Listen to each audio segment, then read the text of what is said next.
आयकर नोटिस से बचने के लिए जाने ये चार्ट। हेलो दोस्तों, क्या आप जानते हैं कि कुछ वित्तीय लेन देन ऐसे होते हैं जो आयकर विभाग की नजर में होते हैं?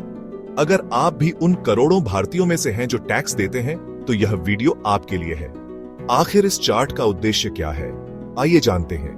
यह चार्ट भारत में आयकर विभाग द्वारा निर्धारित विभिन्न प्रकार के वित्तीय लेन देन की सीमाओं को दर्शाता है, जिन्हें पार करने पर आयकर नोटिस मिलने की संभावना हो सकती है। दोस्तों, पहला महत्वपूर्ण बिंदु है आपका बचत खाता। जी हां, आपने सही सुना।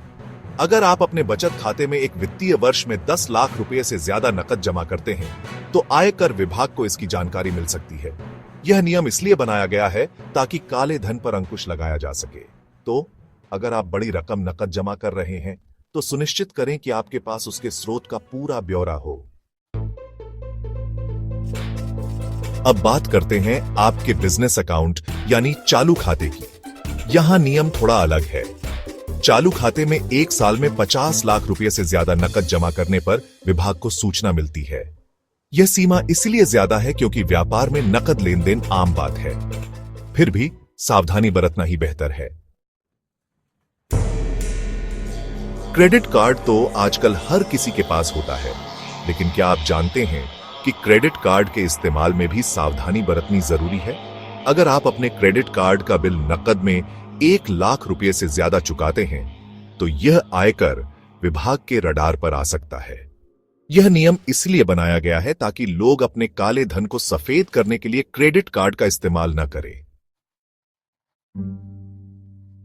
चैप्टर 4, कुल क्रेडिट कार्ड भुगतान।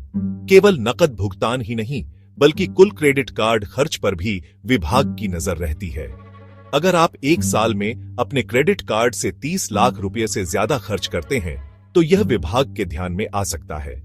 यह नियम उन लोगों पर नजर रखने के लिए बनाया गया है जो अपनी आय से ज्यादा खर्च करते हैं।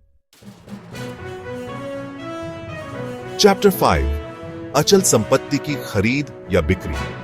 घर, प्लॉट या कोई भी अचल संपत्ति खरीदना या बेचना एक बड़ा फैसला होता है। लेकिन क्या आप जानते हैं कि अगर आप 10 लाख रुपए से ज्यादा की अचल संपत्ति खरीदते या बेचते हैं, तो इसकी जानकारी आयकर विभाग को दी जाती है। यह सुनिश्चित करने के लिए किया जाता है कि लेन देन सही तरीके से हो और कोई टैक्स चोरी न हो। चैप्टर 6, फिक्स्ड डिपॉजिट में निवेश।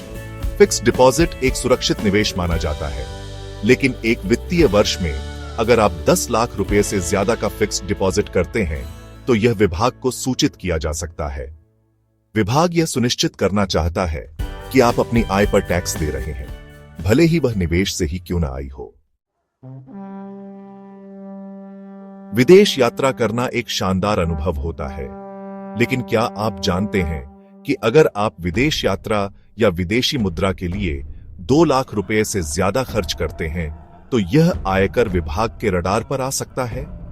यह नियम इसलिए है ताकि काले धन को देश से बाहर जाने से रोका जा सके।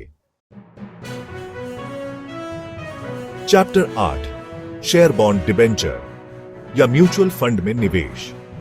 शेयर बाजार में निवेश करना एक अच्छा विकल्प हो सकता है, लेकिन यहां भी नियम लागू होते हैं। अगर आप एक साल में शेयर बॉन्ड डिबेंचर या म्यूचुअल फंड में 10 लाख रुपए से ज्यादा निवेश करते हैं, तो इसकी जानकारी विभाग को दी जा सकती है। यह सुनिश्चित करने के लिए है कि आप अपने निवेश से होने वाली आय पर टैक्स दे रहे हैं। चैप्टर 9, नकद उपहार। त्योहारों और शादियों के मौसम में उपहार मिलना आम बात है, लेकिन अगर आपको 50,000 रुपए से ज्यादा का नकद उपहार मिलता है और इसका कोई दस्तावेजीकरण नहीं है, तो यह टैक्स के दायरे में आ सकता है। यह नियम बेनामी लेन देन को रोकने के लिए बनाया गया है। चैप्टर 10, एक दिन में किसी व्यक्ति से प्राप्त नकद। अगर आप किसी एक व्यक्ति से एक दिन में 2 लाख रुपए से ज्यादा नकद प्राप्त करते हैं, तो यह आयकर विभाग के रडार पर आ सकता है। यह नियम यह सुनिश्चित करने के लिए है कि बड़ी रकम का लेन देन बैंकिंग प्रणाली के माध्यम से हो और उसका हिसाब किताब रहे। सुझाव, सतर्क रहें, सुरक्षित रहें। तो दोस्तों, ये थे कुछ वित्तीय लेन देन जिन पर आयकर विभाग की नजर रहती है। यह चार्ट टैक्स पेयर्स को सतर्क करने के लिए है ताकि वे अनजाने में आयकर विभाग की जांच के दायरे में न आए। याद रखें, टैक्स चोरी एक गंभीर अपराध है।